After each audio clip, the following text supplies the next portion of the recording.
Hello and welcome to HBM's Crypto-Corner for Wednesday, March 27th, 2024. We have quite a few things to talk about, so let's get started.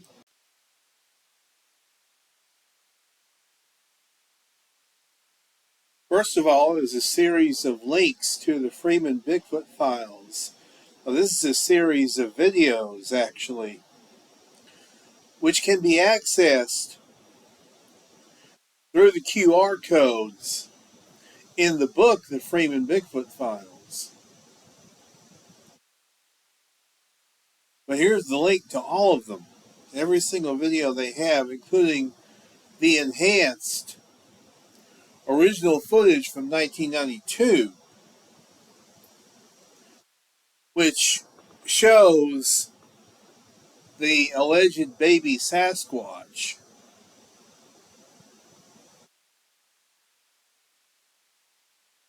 But it's some pretty cool, really cool videos.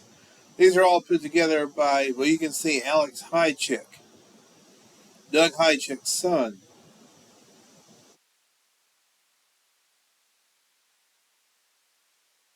I'm not sure if I can even have permission to share this or not, but here it is. I'll include a link to it below. Hopefully I won't get in any trouble with Doug Hychick or anything like that for sharing this. But here it is. If you guys want to check out the videos, some really good stuff in this. It really is.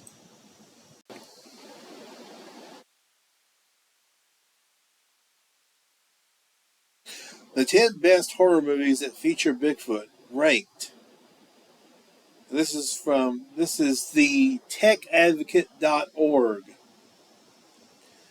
Legend of Boggy Creek is number 1, naturally. Willow Creek, 2013, number 2. Exists, 2014, number 3. Abominable, 2006, number 4. Harry and the Hendersons, 1987, number 5. Primal Rage, The Legend of Oma, 2018, number 6. Bigfoot Lost Coast Tapes, 2012, number 7. Number 8, Night of the Demon, 1980. Number 9, Sasquatch Hunters, 2005. Number 10, Snow Beast, 1977.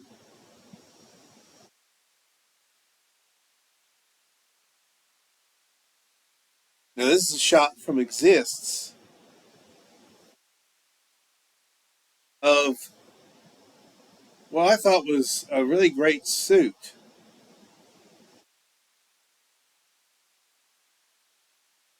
I thought they did a really good job with the makeup and the suit for that movie.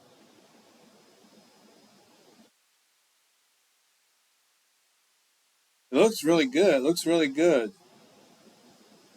Although I don't think I agree with the fangs. No credible Sasquatch account has ever been put out there where the alleged Sasquatch had fangs.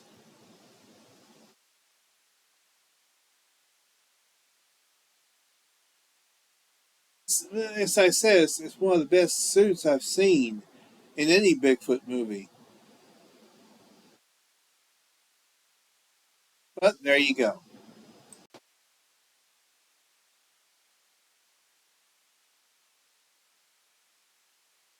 Southwest Florida man captures image of endangered Florida panther while hunting turkeys. I guess this is the photograph in question. Man hunting wild turkeys at the Babcock Ranch Preserve experienced a rare interruption by an endangered Florida panther, and he was able to record the encounter for posterity. Jason Francis, an IT specialist for the Charlotte County Sheriff's Office, heard a flock of turkeys gobbling before abrupt silence while sitting camouflaged against an oak tree at the preserve. According to Francis, he heard twigs snapping on his left side before coming nearly face to face with the panther. The hunter reached for his cell phone and took a picture of the endangered predator as the animal slowly approached him from nearly 30 feet away. When Francis attempted to take video footage of the panther, however, the animal had already turned away before he could hit the record button. When interviewed about his encounter, Francis said, "Honestly, I didn't think it was going to attack me."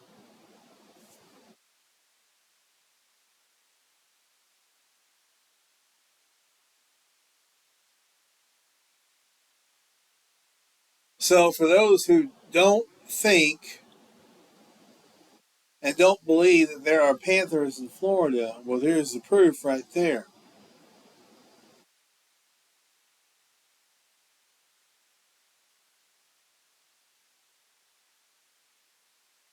So, panther was chosen as the state animal of Florida in 1982, according to Florida Wildlife Conservation.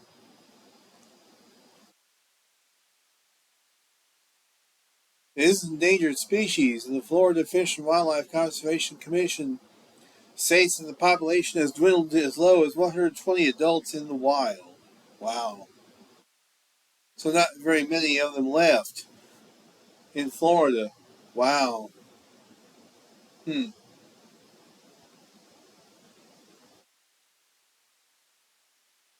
Very interesting.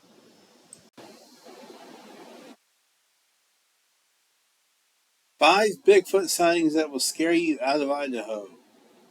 Idaho has quite a few urban legends and mythical creatures to hunt for.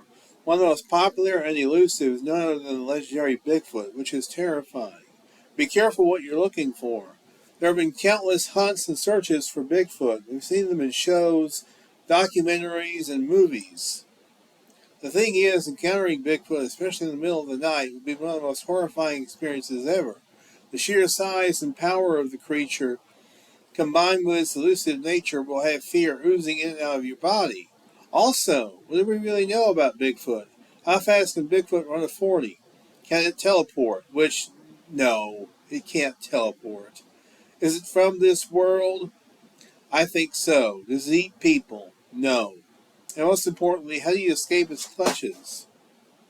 We found some of the most horrifying Bigfoot encounters ever recorded using data from the Bigfoot Field Researchers Organization. One encounter from November 1st, 2009, took place at Boiling Springs Campground.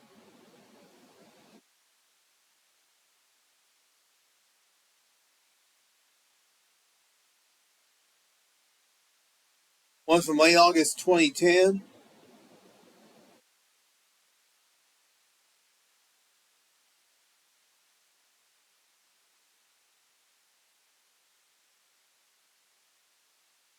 Now, wait a minute. This is supposed to be the same couple in these 3 encounters. That's enough to set alarm bells ringing. If you had more than one encounter, was there a sighting or an encounter?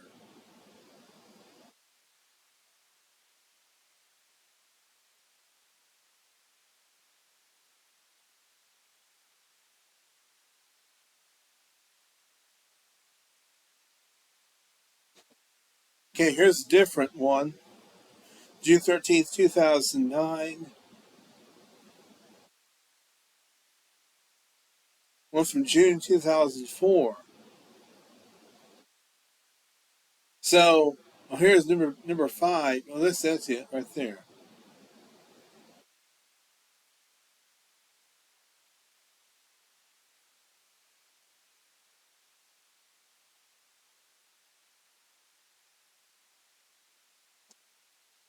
But I suppose the Sasquatch encounters would be frightening to the uninitiated.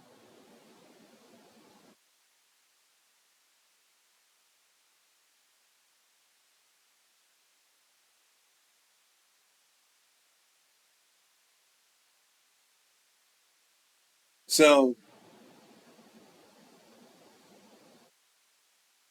I guess one couple making claims that they had encounters, but were they sightings or encounters? A sighting is where you actually see something, and an encounter is where you hear something, or you smell something, or you find footprints, or whatever.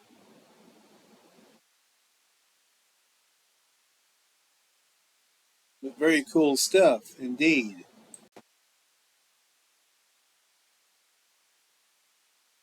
Now, this is one that was covered on Squash DTV last Friday, so I'll only go over it in brief. Bigfoot is half human, half ape offspring of UFOs, according to Exorcist. Reverend Bill Bean is a non-denominational deliverance minister who has performed thousands of exorcisms. He says he has seen aliens and blames them for Bigfoot sightings.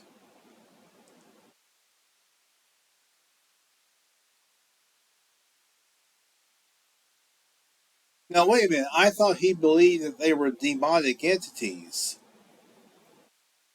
It says here he thinks that they are the result of alien activity.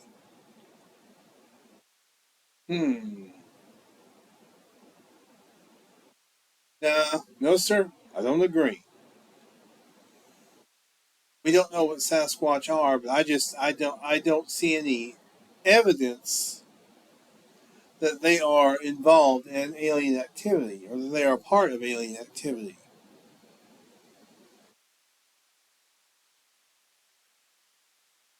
I respect Bill Bean. I like Bill Bean. Don't say I didn't say I didn't.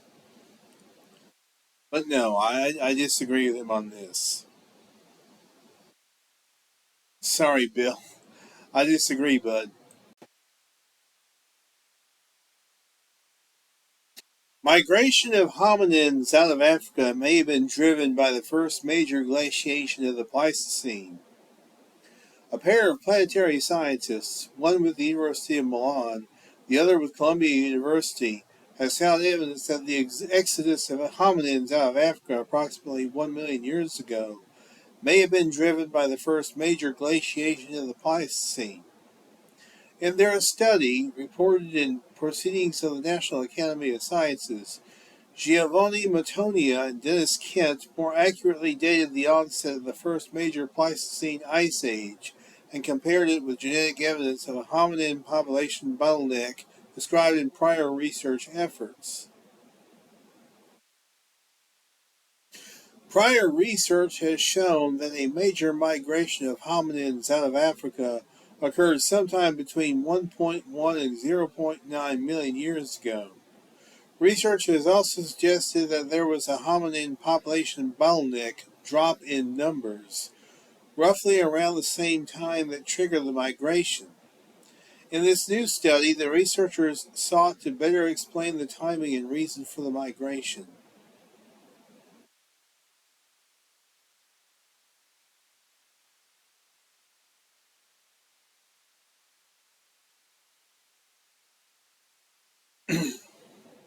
Now, did some of those hominins migrate to the Himalayas and then migrate across the Bering Straits land bridge, which is no longer there, by the way? I really don't know. I can't say for sure.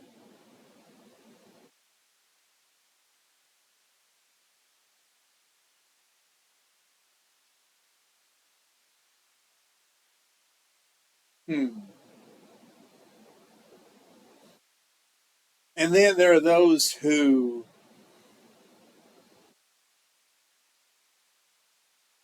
believe that hominids or hominins evolved to get bigger. Let's say there's a hominin that's about 5 foot tall, or 5 foot 6, or 5 foot 7. They were able to adapt, apparently, to becoming around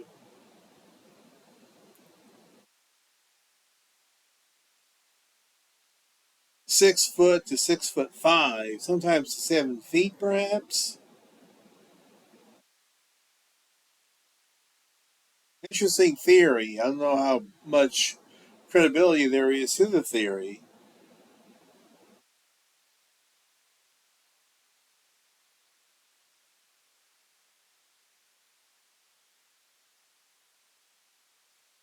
but I don't know.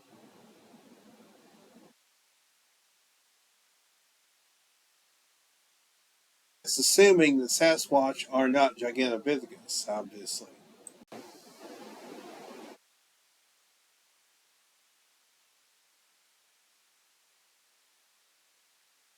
Here's an editorial review of Don Hunter, Renee DeHinden's Sasquatch. Now, this is for the Firefly Books edition. Published in this review is published June 25th, 1998.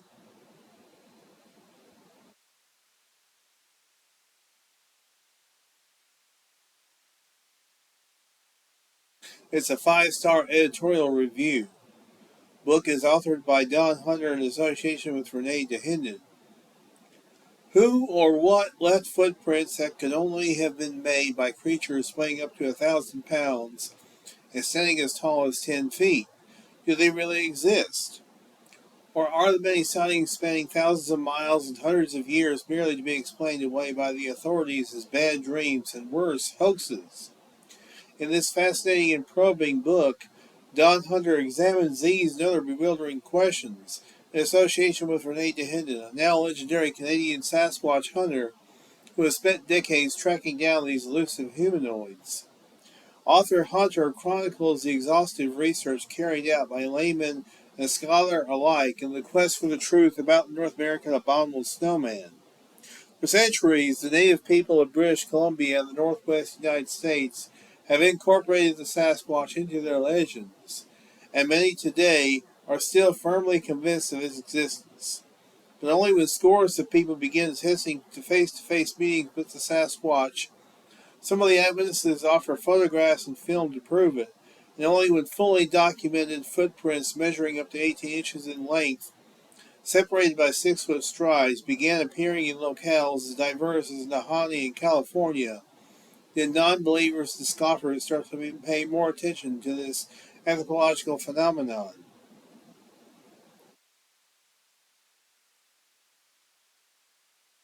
So, it's just a really good review of the book by Hunter and DeHinden. I just recently reread the book and put a review of it on Amazon myself. So,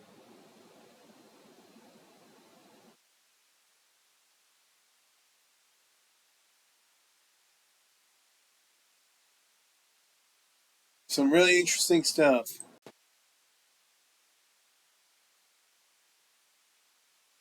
Watch. Series of possible Nessie photos transformed into intriguing video.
And that was it. Series of compelling photos that show what appears to be a mysterious creature in Loch Ness have been transformed into an intriguing video that seemingly conveys the anomalous animal swimming through the water. The remarkable presentation, which can be seen above, reportedly has a rather unusual origin story befitting the legendary monster. Witness Chi Kelly made headlines last August when she revealed a 2018 sighting wherein she snapped several fantastic photos of a curious creature that emerged from the waters of Loch Ness. The subsequent discovery of dozens of additional images from the incident led her to connect with a Hollywood Star's cryptozoology podcast, which managed to bring her sighting to life.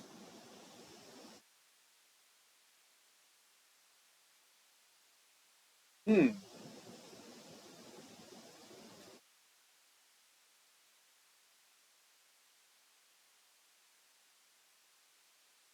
She turned to comedian Rhys Darby.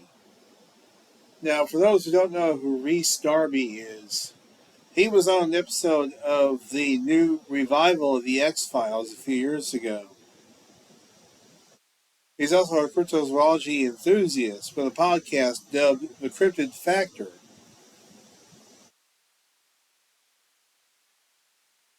It is an interesting video, that's for sure.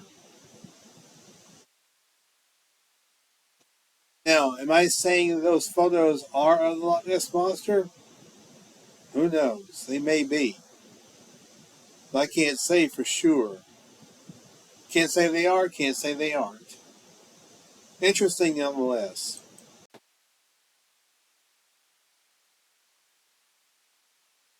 Mystery beast strips bark from Jamaican farmers' banana trees. A Jamaican family is on edge after a mysterious creature crept onto their property and inexplicably stripped the bark from their banana trees, but left all the fruit untouched. According to a local media report, the incident occurred early Wednesday morning in the community of Lawrence Tavern, when farmer Mavis Edwards was roused from her sleep by the sound of her dogs causing a commotion outside of her home. In a decision that she likely now regrets, the farmer dismissed the ruckus in order to get a few more hours of shut-eye. Upon starting her day a few hours later, Edwards was stunned to discover that several of her previously intact banana trees had been stripped of their bark. Marveling that the damage done to the trees was unlike anything that she has seen in the 10 years that she has worked as a farmer, Edwards observed that the perpetrator of the puzzling attack had seemingly chewed or clawed away the bark of the trees, but spared both the leaves and the fruit. While the puzzling turn of events bewildered the farmer, it was eerily similar to an incident that unfolded a decade earlier in the Jamaican town of Cambridge, wherein a mystery creature also damaged banana trees in the same peculiar fashion. In that instance, unsettled residents came to call the perpetrator the beast, and the case was never solved. And apparently nobody's ever seen the thing.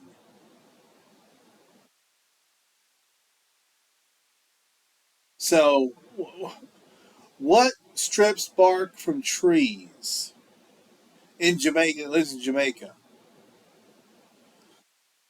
No idea. I have no idea. Could it be a more mundane creature? It's possible.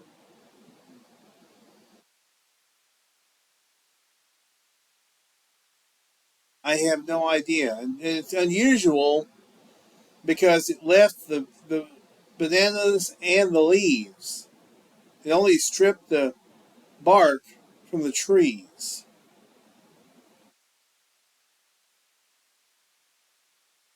Do I know what did it? No. Nobody seems to have seen it, so nobody knows exactly what did it.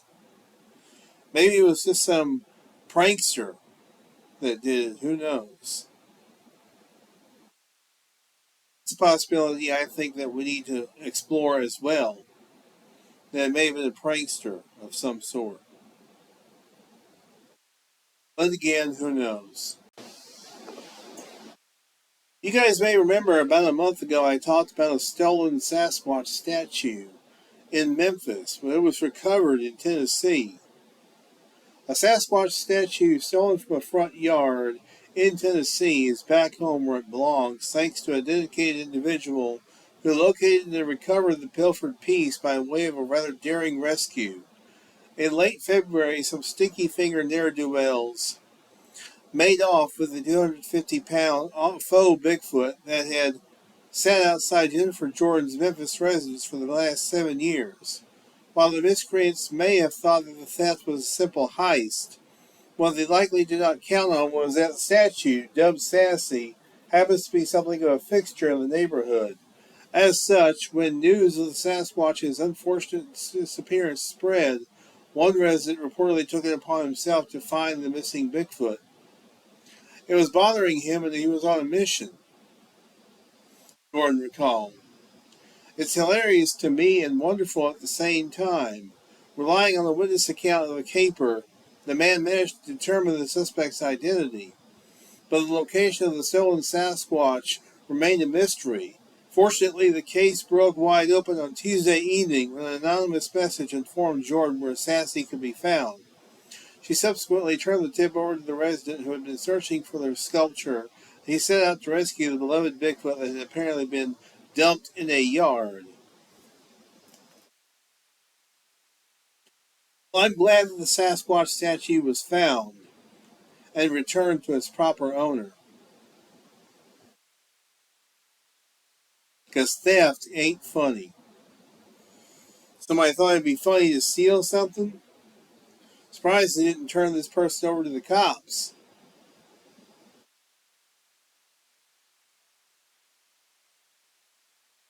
I would turn them over to the police myself. But good for that good Samaritan. Good on that good Samaritan for actually returning it.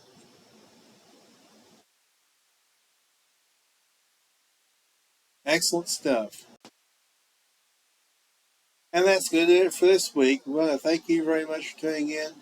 You guys are the heart of the show. I always say that, but I always mean it. And I will continue to do this as long as you guys want me to. And for the 9th year in a row, and going on 10 years next year, I will continue to do this as long as you guys want me to. And hey, until next week, y'all be good or be good at it. This is May-HBM's Crypto Corner.